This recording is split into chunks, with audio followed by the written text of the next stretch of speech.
Hey everyone, welcome back to the garden.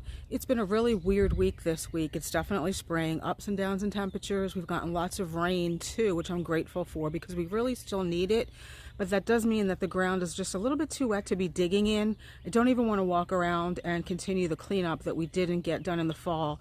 But I do have a lot of landscape designs to complete for garden center clients to come garden with me today. And let's design some more beautiful gardens. And the bees are out. Woo!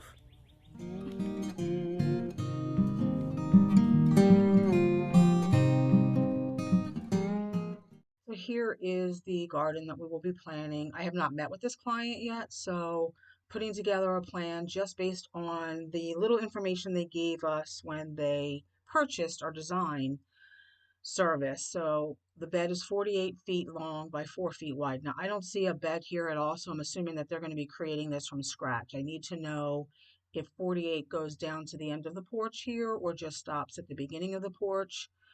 This side of the house is north facing, but I also need to know which, I'm assuming this is the back of their house and this is the front of the house. So which directions do they face? Because that's going to change where the sun kind of rises and sets. And when they say 48 by 4, I'm assuming they mean just a rectangle. Now, I think that really doesn't allow for a fully layered, rich, and beautiful garden bed. So I'm going to try to get them to be a little bit curvy, not real wide. So I'm going to have them bump it out here, curve in, and then bump it slightly out here. So overall, it will still be on average 4 feet wide, just with a little bump out down here and a small bump out down here. Now, the first thing I like to do when I put these plants together is to green up the grass because I just think it makes the plan pop. So we're just gonna draw in some pretty green grass here, or paint in some pretty green grass. That's good enough. I don't need to put any lawn up here because we're going to be putting mulch. It's not easy to draw a straight line with this, with a mouse in this software, but I'm going to do my best to draw in what I would like the bed to look like with my mouse. I'm going to have them bump out about there, come in slightly, and then a bump out here. I'm thinking in my mind down here, I wanted to bump 6 feet, go into 4, and then bump out 5 so that you have a nice curvy bed. I'm just going to draw the mulch in. I don't know if they have a finished basement, so not going to put anything too tall that's going to block any of their windows for that reason.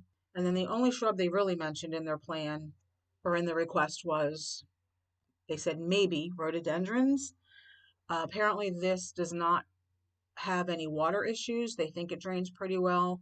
And they also said they don't have any deer or rabbit pressure that they know of. So, because this is a north facing garden, we're going to do plants that can tolerate morning sun only. Now, personally, I would like to see a nice tree here, either a small witch hazel or maybe a Kusa dogwood. But for now, since they do have in mind a small bed here, we're just going to stick with shrubs. I'm going to choose Fothergilla again because they give you so many seasons of interest.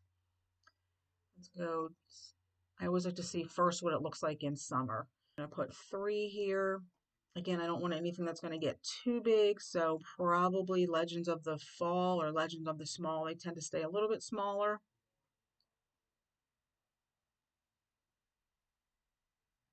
I think in here, I'd like to see some hydrangea, maybe some mountain hydrangea. They tend to do better in shadier conditions.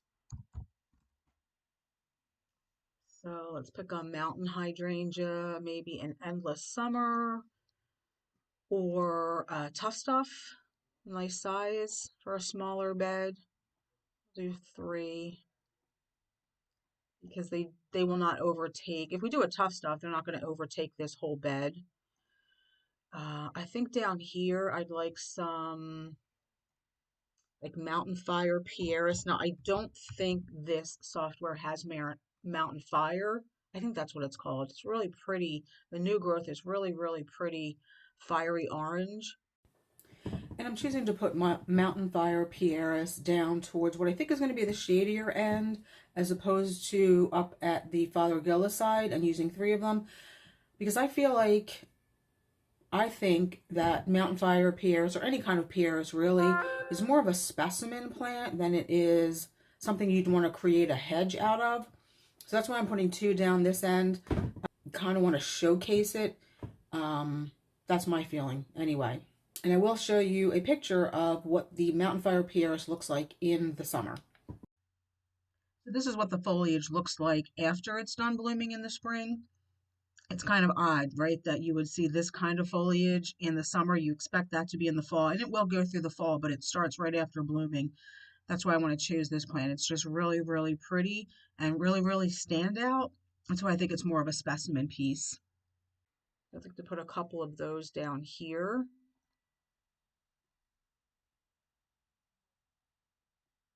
So let me get three in there. Sometimes this can be a little touchy. I just want two. I have to check the size on those. These 4x4, which is pretty standard for a Pieris. A couple of dicentra in front there for some spring color would be pretty, I think. Just the straight spectabilis. They can get pretty large too, but they tend to disappear in the summer once it gets really hot. Which is why it would be kind of nice to have that fiery display of the Pieris in this area. Once the spectabilis disappears, then you'll start to see the gorgeous color of the Pieris. You won't even notice that the dicentra is actually gone.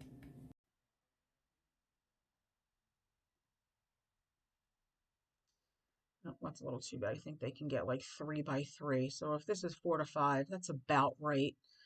They did mention rhododendrons, so let's stick with a little bit of a smaller one, the PJM. They have pretty purple flowers in the spring, darker foliage. And again, they don't get really big.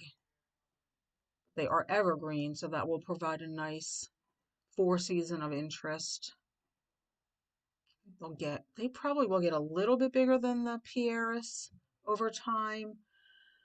All right, and also down here, I feel like we need something at the back here that's going to be evergreen, because if we go and look at this in winter, the only evergreen interest is down here. So I'm big on Lakotha for the moment because I just kind of found that shrub and I think they're gorgeous. Oops, did I spell that wrong? So let's put a couple of those in. No foliage on anything. We can see where they are. Um, this only has rainbow Lakotha, which I think is a little bit big for this area, but we're going to use it as a placeholder, and I think we'll probably go with, yes, that's just too big, a Rejoice, something that's going to stay a little smaller, Rejoice or a Burning Love.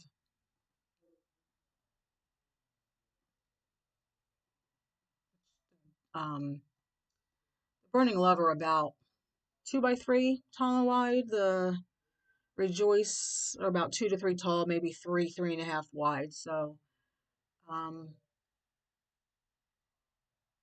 maybe we should go with the wider one. We'll see. I mean, I can't make it wider here, but I can always keep that in mind.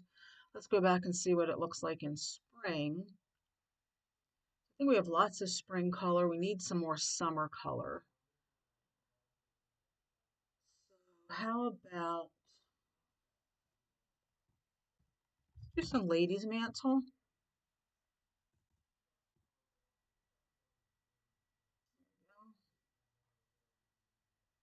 Ladies' mantle does fairly well in shade and sun, so I feel like that's a great flower. And it's low and it has pretty like blue-green foliage, which will look nice with the colors down here.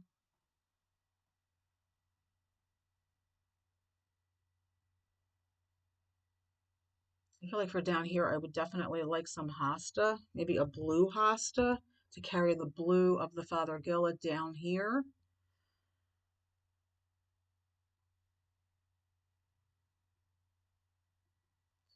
3. About some sweet woodruff. No, I don't want a hosta there. Thank you very much. Sweet woodruff is pretty spreading ground cover. Um, oh, those there. I think honestly, well, maybe we'll clone that and we'll put a couple, one here, because they spread relatively quickly. They really do. So we'll just tuck them in here and there. Let's see what that looks like. Whoops. Spring.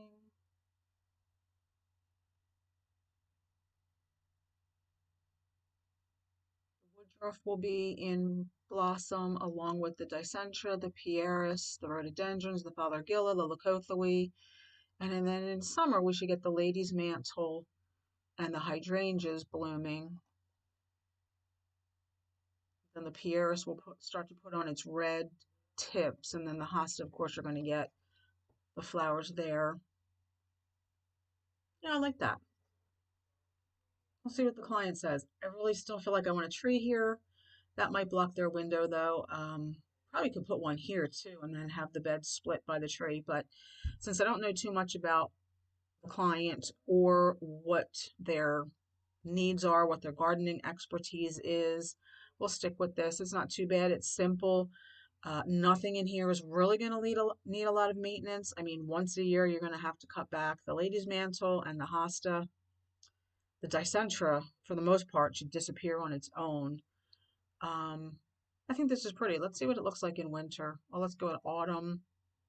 You definitely have some autumn color in here. And then in the winter, you have evergreen and winter interest. Yeah, I like that. It's a start anyway. So because I could not get the idea of a tree here out of my head, I did put in a Franz Fontaine hornbeam. They stay relatively narrow. They can get about 30 feet tall, so it's going to reach the top of the house, but they only get about 6 feet wide, and you'll have a bit of a trunk. So the 6 feet bit is going to be up here. I don't know. I kind of like it here in the middle of the bed. I suppose we could go here and plant around it, right? So kind of like that. But just fooling around, I really do think this bed needs some height from something. So no, this hornbeam, I don't think no, as a matter of fact, I know this is not something we carry at the garden center. We should probably be able to get one though, so I'm going to leave it in there because I think this bed needs some height. So I hope you enjoyed this video of another garden design. Let me know what you think. I think it turned out pretty well. I can't wait to meet with the client, see what they think, and see if they have any changes. Thanks for watching. Hopefully we'll see you in the next one. Bye.